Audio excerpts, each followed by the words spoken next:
The film begins with an old man named Roman Melnick, who had just finished his work as a construction worker for the day.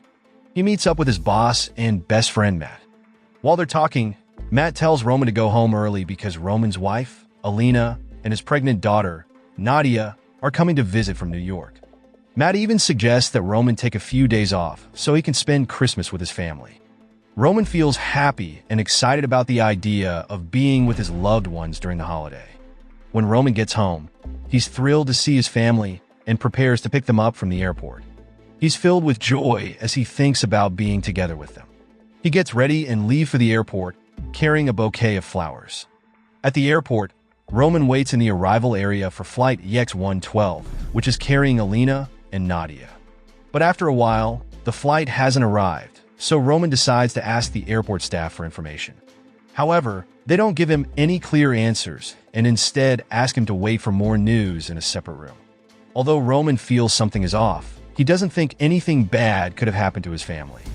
After waiting for some time, an airport officer came into the room to tell Roman the terrible news that the AX-112 plane, which his family was on, had crashed. From the information they got, it was said that everyone on the plane didn't survive. When Roman heard this, he couldn't believe that his wife and daughter were part of the crash. Overcome with sadness, he fainted. A few hours before the crash, there was a man named Jacob Bonanos who worked as an air traffic controller. He was having a nice time with his wife, Christina, and their son, Samuel. Jacob seemed happy with his little family. That night, Jacob had to go to work at the airport tower, so after talking to his wife for a bit, he got ready and left for work. When Jacob arrived at the tower, he took over from his co-worker, Thomas. Before leaving, Jacob asked Thomas if there were any tasks he needed to know about. Thomas told him that everything had been done and then left for home. Since Thomas didn't leave him any more work to do, Jacob relaxed for a bit. While he was there, 2 technicians came to fix the phone network at the tower.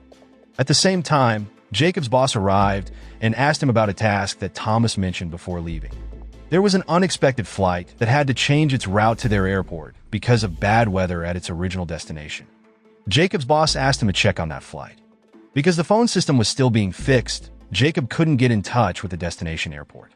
He kept trying to make calls while watching the planes in the sky. As Jacob was busy trying to make calls, he didn't notice that the pilot of flight EX-112 from New York had been waiting for him to give permission to land. When Jacob finally looked at the monitor again, he was shocked to see that 2 planes, AX-112 and DH-616, were on crossing paths. Panicking, Jacob tried to contact the pilots, but it was too late. The 2 planes collided. When Jacob saw the planes disappear from the radar, he froze, realizing a crash had just happened. Jacob then went into the staff room, where he heard the devastating news that all passengers and crew on both planes didn't survive. Stunned, Jacob couldn't believe that his mistake had cost the lives of so many innocent people. Not long after, the police came to question Jacob about the crash, since he was the one in charge of watching the planes at the time. Meanwhile, Roman, who had gone home, was still in deep shock after hearing about the sudden death of his wife and daughter. Clinging to the hope that his family might still be alive, Roman decided to visit the crash site the next day, where the remains of the plane carrying his loved ones were found. When Roman arrived at the crash site, he asked the officer in charge if he could help search for the victims since his wife and daughter were on the plane. The officer allowed him to join and asked Roman to wear a hazmat suit before he started. Roman then began walking through the wreckage, surrounded by pieces of the plane and the bodies of passengers. While searching, he was shocked to find a necklace hanging from a tree branch, and it's the same one his daughter used to wear. Not far from there, Roman found his daughter's body lying still. Heartbroken, Roman sat down beside the bodies of his wife and daughter, feeling numb with grief. A few days later, Jacob, still feeling guilty about the crash, couldn't sleep properly. At that time, Christina tried to comfort him, but the guilt weighed too heavily on Jacob's mind. He couldn't stop thinking about the disaster that took so many lives. Meanwhile, Roman was also struggling with his memories of Alina and Nadia. He couldn't believe they were really gone. To cope with his sadness, Roman often found himself drifting off to sleep on the grave, lost in memories of his family. Back to Jacob, his mental health was getting worse, and he started acting in strange ways that scared his son. Christina, not wanting Samuel to feel stressed from seeing his father like that, decided to stay at her sister's house for a few days until Jacob felt better. Left alone, Jacob became even more lonely and kept thinking about the mistakes he made. At Roman's house, he spent his time looking at photos of Alina and Nadia. One day, a journalist named Tessa visited him and brought several articles about the plane crash that took the lives of his family members. That night, Matt came to visit Roman because he hadn't been able to reach him since the crash. During their conversation, Roman confessed that he still couldn't believe that his wife and daughter were gone. He also told Matt that he felt he needed to find the person responsible for the crash that had been haunting him. The next day, Jacob decided to go to work, where many reporters were waiting to interview him, as he was blamed for the crash that killed hundreds of people. Knowing this, Jacob's bosses suggested he move out of town and change his identity because reporters and the victims' families were harassing him, demanding that he take responsibility for what happened. One day, Roman received an invitation from the airline company and decided to visit their office. When he arrived, he was welcomed by a company representative and two lawyers. They sat down to talk about the plane crash that took the lives of Roman's wife and daughter. During the meeting, the company offered Roman some money as compensation for the deaths of Alina and Nadia. Hearing this, Roman became upset. He felt the company didn't really care about the families who had lost loved ones and believed that money couldn't replace the lives of his family. Roman showed them pictures of Alina and Nadia and refused the compensation. He told them he just wanted the person responsible for the crash to apologize to all the families who lost their loved ones. After returning home, Roman put up pictures of his wife and daughter, remembering the times he spent with them. He also started collecting newspaper articles about the crash, trying to figure out who was responsible for the collision of the AX-112 and DH-616 planes. At that point, Roman didn't know that an air traffic controller had made a mistake that led to the crash. Meanwhile, Jacob, who was struggling with his guilt, decided to see a psychiatrist. He told the psychiatrist that he was still traumatized and couldn't stop thinking about the crash. The psychiatrist suggested that Jacob try to interact with people more to help him heal from his trauma. However, Jacob refused, as he was afraid that people might recognize him as the person responsible for the AX-112 and DH-616 crashes.